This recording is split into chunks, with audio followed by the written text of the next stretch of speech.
मेरा आज तक ऐसा सौभाग्य नहीं हुआ कि मैं किसी कथा में जाके सुन सकूं, पर मैं बहुत संदेह करने वाला व्यक्ति हूं, मैं बहुत विश्वास करने वाला व्यक्ति हूं नहीं। मैं ईश्वर को लेके भी उतना आग्रही नहीं हूं। मुझे फिलॉसफी पढ़ते पढ़ते ज़्यादा संदेह मन में रहता है, बहुत ज़्यादा। ईश्वर भी हैं या नहीं हैं तो कैसे हैं, वो सब सवाल मेरे मन में बहुत ज़्यादा चलते हैं। पर मैं नास्तिक नहीं हूँ, मैं अज्ञेयवादी हूँ। अज्ञेयवाद का मतलब होता है कि मुझे पता नहीं ईश्वर हैं या नहीं हैं तो कैसे हैं, पर मैं संभावना मानता हूँ कि वो हैं, और अगर दुनिया चल रही है तो हो सकता है कि उन्हीं की बदौलत चल रही होगी। इस संभावना को मानता हूँ। मैं ये भी महसूस करता रहा हूँ कि जो संत का एक सुंदर अर्थ होता है, मैं संत कबीर का बहुत सम्मान करता हूँ। मैंने कबीरदास को अच्छे से पढ़ने का प्रयास किया है और बहुत प्रेरित होता हूँ उनसे, उनकी बातों से सीखता हूँ। संत रैदास को मैंने अच्छे से पढ़ने का प्रयास किया, कई बार किया। तो मैं अक्सर सोचता हूँ कि संत का मतलब क्या होता है। तो एक बार एक किताब में मुझे बड़ी सुंदर बात मिली। एक उम्र तक मेरा थोड़ा सा लेफ्टिस्ट आइडियोलॉजी की तरफ काफी झुका हुआ था, तो मुझे धर्म, संत, इन सब से लगभग अरुचि सी थी। नफरत तो नहीं कहूंगा, पर अरुचि जैसा भाव रहता था। मेरे पेरेंट्स भी परेशान थे क्योंकि मैं कुछ अतिवाद के रास्ते पर उस समय चलता था। मुझे लगता था कि संत वो लोग हैं जो दुनिया के संघर्षों को छोड़ के भाग गए हैं। अरे भाई, मैं बुद्ध को पढ़ता था, महावीर, वर्धमान महावीर को पढ़ता था। मुझे लगता था कि क्यों ऐसा करते भाई, सब लोग स्ट्रगल कर रहे हैं, रोजी रोटी का संकट सबके सामने है, सबके बच्चे हैं, उनकी शादी होगी नहीं होगी, करियर होगा नहीं होगा, इतना इतना स्ट्रगल है। उस स्ट्रगल से हम तटस्थ हो जाएं, ये मुक्ति कैसे हो सकती है। फिर एक बार मेरे हाथ में किताब लग गई, क्योंकि मुझे किताब पढ़ने का शौक है और मेरे सबसे अच्छे दोस्त अगर कोई हैं तो किताबें ही हैं। और एक किताब इसी विषय पर मैंने पढ़ी कि संत होने का मतलब क्या होता है। तो उसमें बड़ी सुंदर एक व्याख्या थी कि संत वो नहीं है जो दुनिया की मुख्य धारा से भाग गया है। संत वो है जो जानता है कि अगर वो मुख्य धारा में उतर गया तो शायद सबको हरा देगा, पर वो उतरने से पहले ही जानता है कि सबसे जीत के भी कुछ हासिल नहीं होगा। और इसी बात को कुछ और लोगों ने दूसरी भाषा में कहा, The most interesting thing about the rat race is that even if you win, you are still a rat. चूहों की दौड़ की सबसे रोचक बात यह है कि अगर आप जीत भी जाएं तो भी चूहे ही रहते हैं। और जिससे समझ लिया कि चूहा होना ही नहीं है, तो चूहों की दौड़ में दौड़कर किसको जीत के दिखाना है। अगर मैं जीत के दिखा भी दूं, अगर मैं जीत के दिखा दूं, किसको दिखाना है। क्या कोई इतना महत्वपूर्ण है कि उसको दिखाने के लिए मैं अपने 10 साल खराब कर दूं या 20 साल खराब कर दूं? क्यों दिखाऊं? और अंततः तो साक्षी भाव से खुद को ही देखना है। और यदि मैं अपनी चेतना के सही रास्ते पे नहीं हूं तो दुनिया की नज़र में कितने भी सही रास्ते पे हूं, वो सही रास्ता कैसे हो सकता है। मेरा सही रास्ता तो मेरी चेतना, मेरी अंतरात्मा तय करेगी।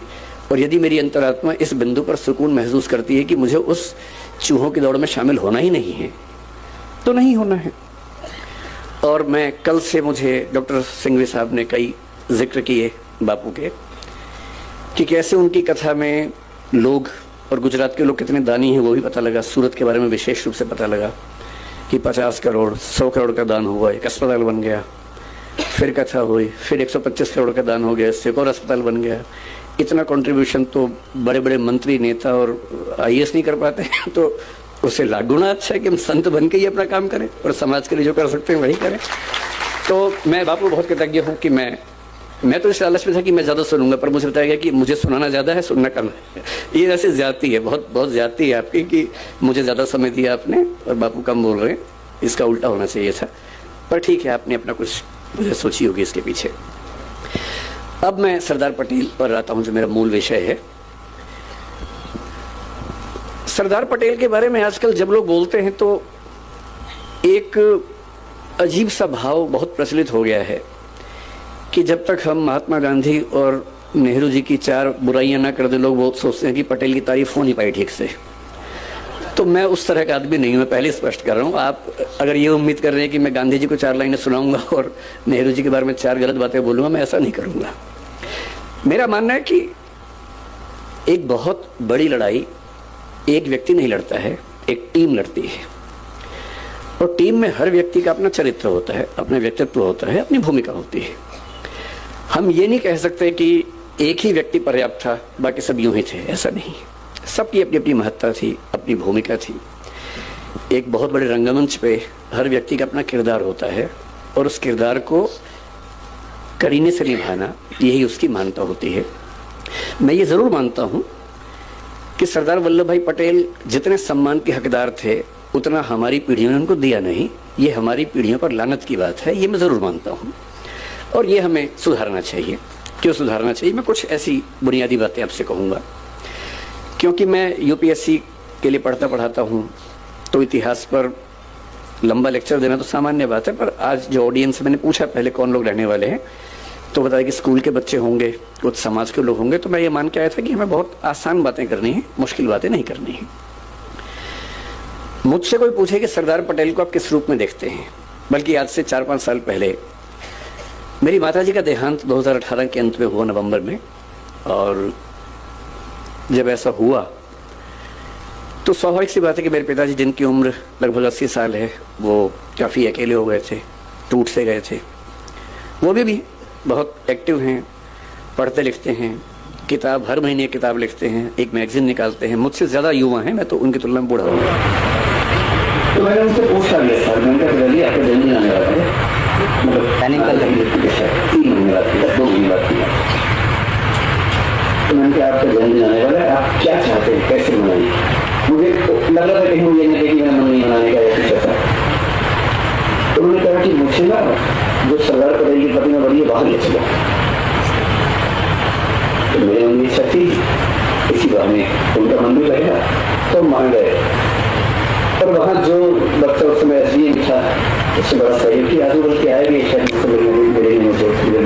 मेरे बड़े अच्छे दोस्त बन गए वहाँ उस दिन सब लोग। उस दिन में म्यूजियम देखा। करम सद तो मैं अपने पिताजी और माँ दोनों को लेके गया था, पत्नी भी गई थी, सब लोग गए थे उनका घर देखने के लिए। तो कोई मुझसे पूछता है कि सरदार पटेल को लेकर आपके मन में क्या भाव सबसे पहले आता है? मेरे मन में एक ही भाव आता है कि नेतृत्व का जो गुण किसी व्यक्ति में सबसे बेहतर हो सकता है, सबसे बेहतर हो सकता है, उसकी साक्षात मूर्ति देखनी है तो मैं सरदार पटेल को याद करूंगा। अगर मुझे किसी एक व्यक्ति का नाम बोलना हो तो सरदार पटेल का नाम बोलना चाहूंगा। क्यों बोलना चाहूंगा? उसकी वजह अलग हैं, शायद वो वजहें थोड़ी सी इतिहास में आपको अलग लगे, पर मैं आपको 2-3 वजहें बता के बात समाप्त करूंगा। और क्योंकि मुरारी बापू हैं, राम कथा वो करते हैं, तो मैं बीच में भगवान राम का जिक्र भी लाऊंगा ताकि थोड़ा सा पर्सपेक्टिव और सही तरीके से हम समझ सकें। भगवान राम के बहुत सारे रूप हैं। वाल्मीकि रामायण में अलग रूप है, भवभूति के उत्तर रामचरित में अलग रूप है। उसके बाद गोस्वामी तुलसीदास ने जब लिखा रामचरितमानस, उसमें काफ़ी नया रूप वो लेके आए। और जो अवतारी राम थे वो मर्यादा पुरुषोत्तम राम बनकर हमारे सामने है। और जिन राम को हम जानते हैं वो आमतौर पे गोस्वामी तुलसीदास ने जिस राम के चरित्र का निर्माण किया उनको हम ज़्यादा जानते हैं। मैं हिंदी साहित्य का विद्यार्थी भी हूँ, हिंदी साहित्य में उसके बाद भी चीज़ें होती रही हैं। 20वीं सदी की शुरुआत में महात्मा गांधी के समय में ही मैथिली शरण गुप्त ने साकेत लिखा, उसमें राम का नया रूप सामने रखा, जिसमें वो प्रश्न कर रहे हैं, राम तुम ईश्वर हो मानव नहीं हो क्या, या राम तुम मानव हो ईश्वर नहीं हो क्या? और वो कह रहे हैं कि हे राम, इस देश को मत भूलना, राम तुम्हें यह देश न भूले, धाम धरा धन जाए भले ही, यह अपना उद्देश्य न भूले। और भगवान राम राष्ट्रभक्त नायक के रूप में उभरते हैं साकेत नाम की रचना में 20वीं सदी